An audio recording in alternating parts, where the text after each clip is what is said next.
Welcome to Milk Market Tidbit for the November milk production report that USDA released yesterday. This is Dr. Lawrence Jones with Farm Institute, and I'm recording this on Tuesday morning after kind of looking at this data. Now, I'm going to kind of make a general comment here before I get started that the way that you interpret these reports really kind of depends as to which lens you're using. And so you're going to get differing comments about these as different people look at them in a different way. We did get the November milk production report that showed that milk was down a little bit. And so very soon we'll get the cold storage report on Wednesday, and then later in the month we'll get the dairy products report that will actually just kind of put a ribbon on all of November. All right, so going into this, we looked at the federal milk marketing data, and we said that the change in milk was basically flat. And again, there was very little change in depooling. I won't go through that. I did that last week. But we said it's going to be, pretty well flat, maybe up just a little bit. And the most important thing that comes out of this report is the actual production. Now, everybody likes to focus on cow numbers, but that's not what is going to drive the amount of product being made.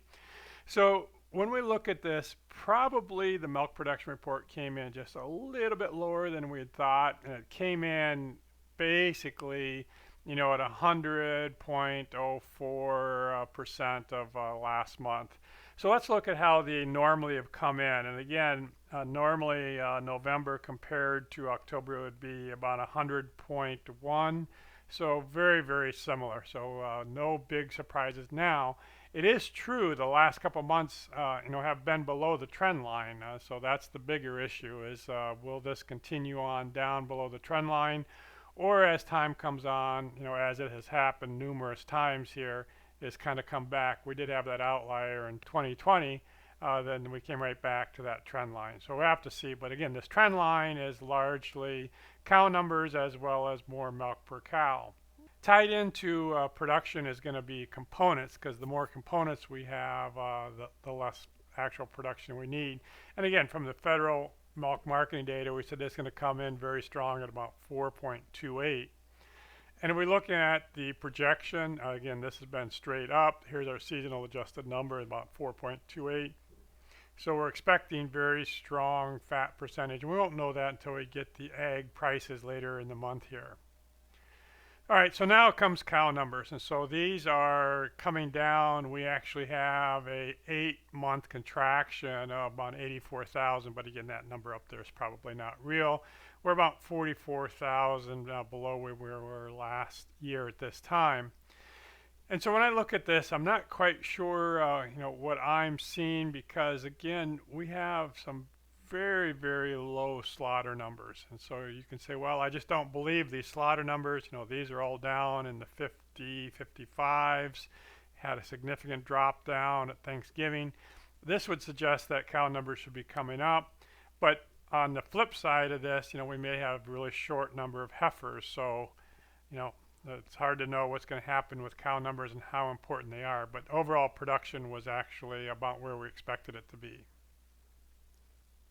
So here's our milk per cow. This has been very much on an upward trend. And again, this is all genetics, better feeding, and these sorts of things. Came in about right where we expected it to be, a little below trend line.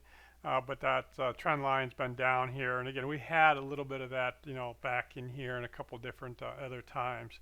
So we'll see how that comes together. So this is kind of the overall view as to what we've got. On this next Wednesday, we're looking for the cold storage report. And I did just some quick calculations.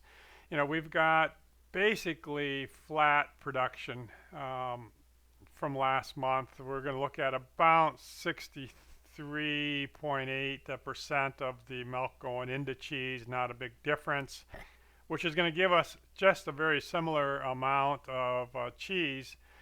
So I'm figuring at this point that we might have a zero change in cold storage. So we'll have to see how that comes together. At the same time, we're looking at the same amount of fat going in. So I'm going to keep these about the same, but coming down about 25 million.